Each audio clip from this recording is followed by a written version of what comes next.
The best stabilizer for a beginner? That's a question I often get. What is the best stabilizer to put on a bow for a beginner? I'm Sean McVay with Sean's Outdoor Adventures.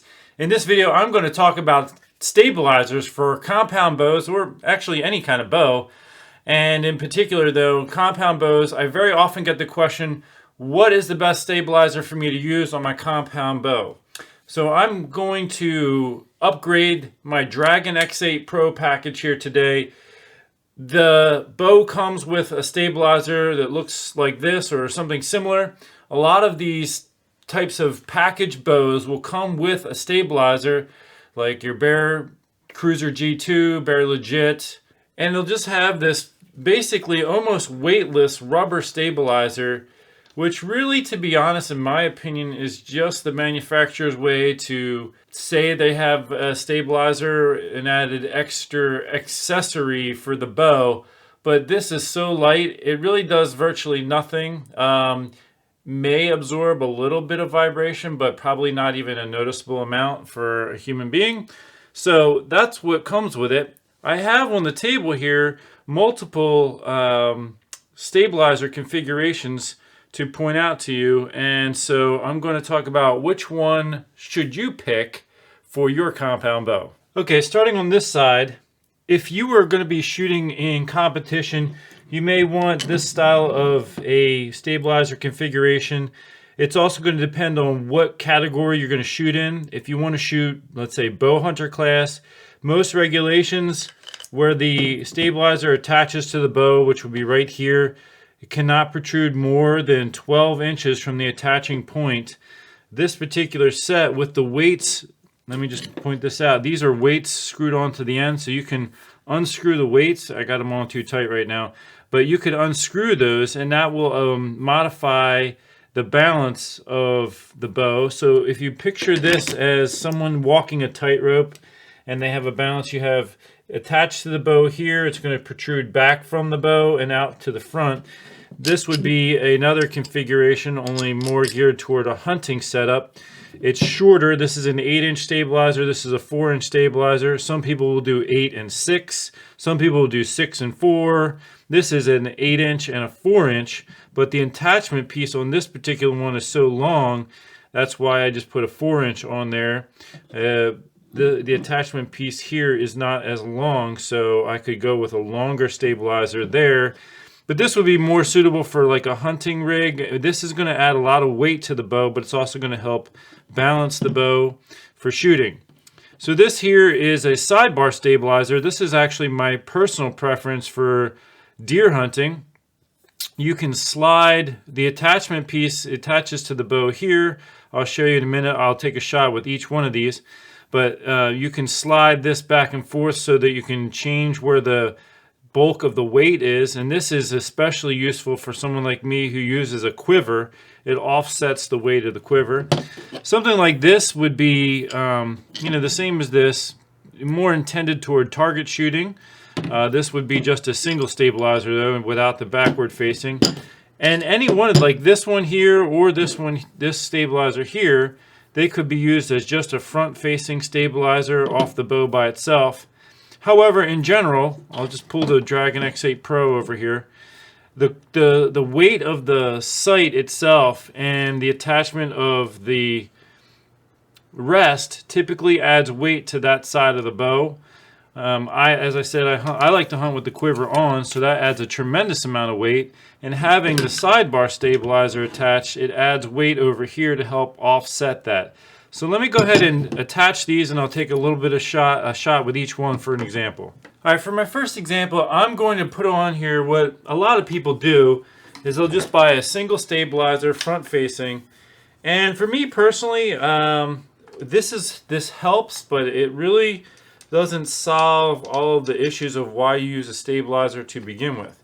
Stabilizers are to help stabilize the bow, but do so in a way that helps you keep the bow vertical for shooting without having to think as much about keeping the bow vertical. So when you add the weight in the front like this, it tends to the bow wants to drop forward when you shoot, but it doesn't necessarily compensate for the weight over here. Actually, I'll take a shot with this, and then I will put the stock stabilizer back on and talk about the difference. So where this is going to make a big difference is especially when you don't have a quiver on.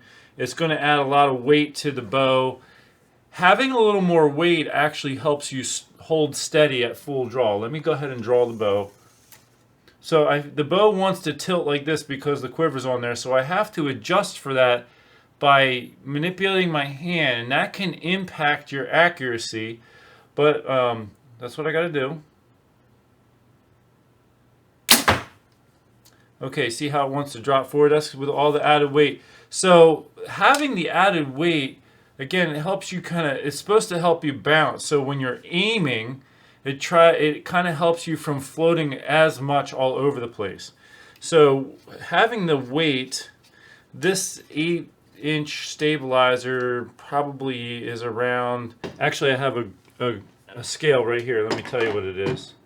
So I'm going to just use my little grain scale, set it to ounces. Okay, 7.8 ounces for this one, and this is actually 3 ounces, but as you can see, as far as the distance, the longer you're holding your arms out, like if I had a stick this long and a stick 20 feet long, that 20-foot long stick is going to help me stay balanced a lot easier because there's more weight out there. So having the longer stabilizer will help. Now, I like 8-inch for hunting because it gives you some length, but it's not so long that you're banging it on everything in the woods. All right, so a shot with the stock stabilizer, and these stabilizers, as I think I mentioned, are going to make even more of a difference if you do not, just the front-facing stabilizers. They're going to make more of a difference if you're only shooting without a quiver. You don't have all that extra side weight. So here is, like with this, I can really just feel the weight of the quiver pulling the bow to the side. The front-facing stabilizer doesn't really do much.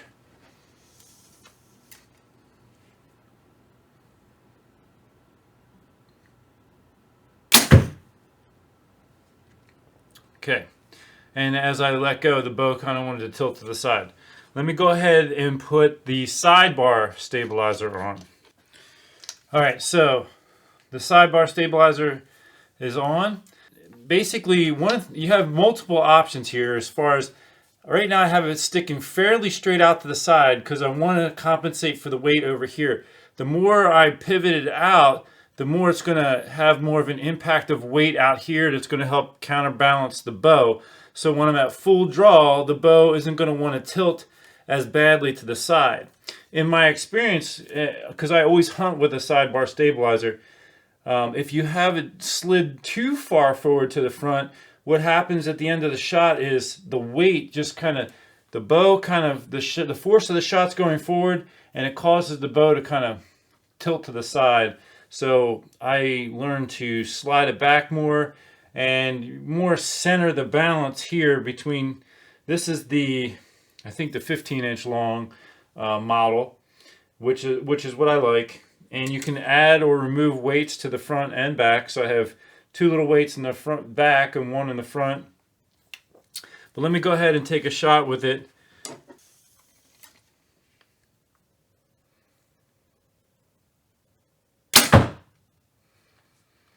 All right, now as you noticed, or maybe you noticed, the bow didn't want to fall forward like when I just had all that weight from the front one.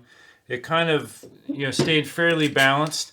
The bow still wanted to tilt to the side because I don't have enough weight on the front and back. I'd have to add weight to get it to balance out better, but you do have the ability to do that. I just have all my weights on my other one. Let me show you.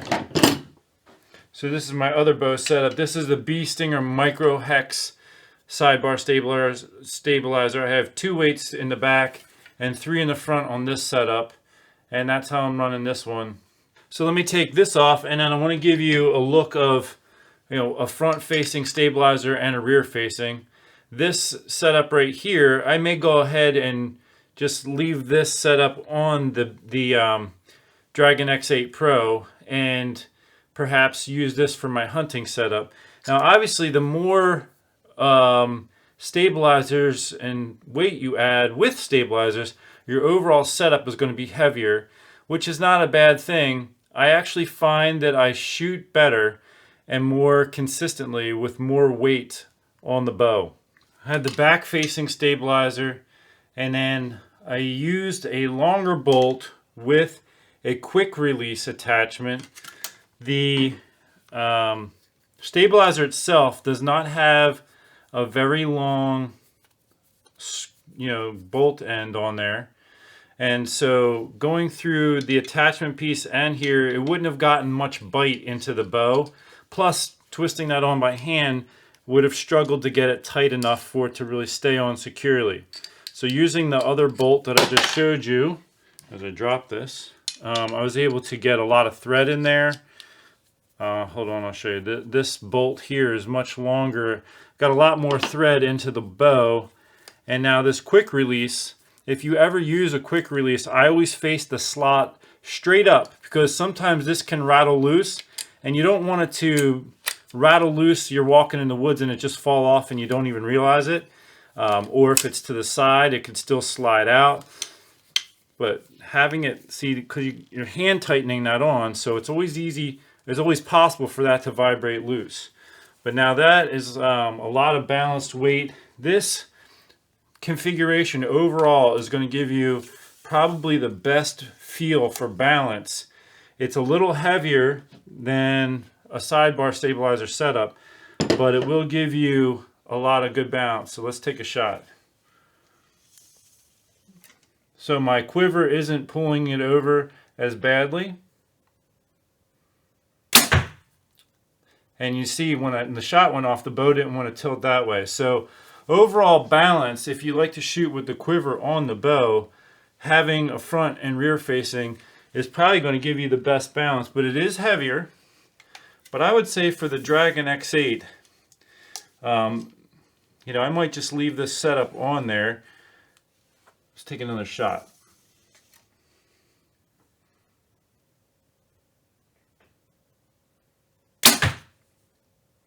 That's pretty nice.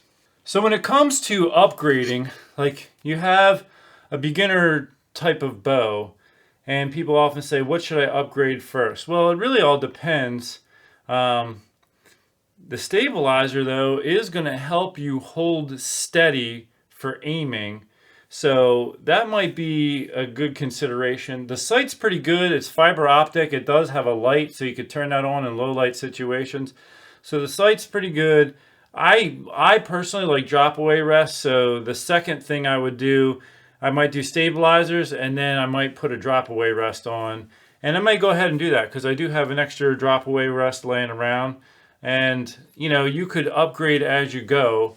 And the components that you get to upgrade with, you can put them on your next bow. Like these here, I bought these probably 8 or 9 years ago for a bow setup that I was using back then, and I still have them that I could put on this bow. So it's a long-term investment. Even if you get a different bow, you could take your accessories off and add it to your next bow.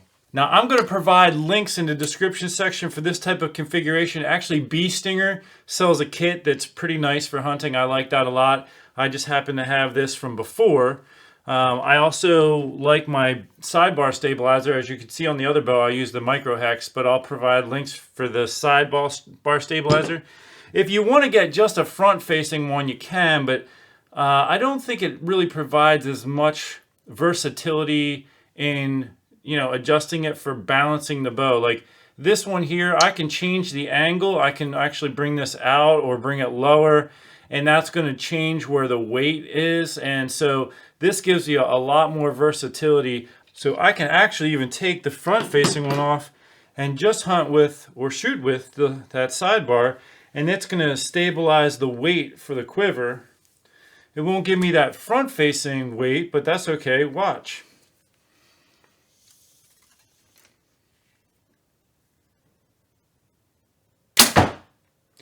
See, the bow stayed nice and steady. It didn't tip this way, didn't fall any. It just stayed right where it was at. So you could even just start out like that and potentially add a front-facing one later on if you wanted. But even just the rear facing, I think is an improvement off of the stock one that comes with the bow. I want to remind all my viewers that I'm going to be giving away a whole bunch of awesome prizes in November this year, and I'm also going to be giving away an Olympic recurve in August. So the Miracle X10, I'll be giving that away at the end of this month. Actually, I'm going to be airing this video in August. I'm going to be giving away some compound bows. I'm going to be giving away a Gray Fox deer cart, which is like a $600 deer cart. It's really nice. And I just happen to have sitting over here wrapped up an Ultimate Predator Stalker decoy. This is for elk, but I'll be giving away a white-tailed deer. If you're not familiar with the Ultimate Predator decoy, they're pretty nice. I'll just open this one up for you. So it straps onto the front of your bow. You have orange for on public land that you can strap, bring around the front of the ears. But you shoot through here. But when you're stalking through, it gives you something to kind of hide behind when you're hunting. So it's a pretty nice thing, especially if you like hunting on the ground. And but you do have the orange, and you can bring this around the front too. And it's super duper lightweight, and it just folds right up. You can put it in your backpack. So I'll be using this on an elk hunt this year, but I'll be giving away one for a white-tailed deer. If you want to check those out, I'll provide links for all this stuff in the description section and a link to the page, the giveaways page of my website for you to check out how to be part of those giveaways. I'm Sean McVay, Sean's Outdoor Adventures. Until next time, take care and God bless.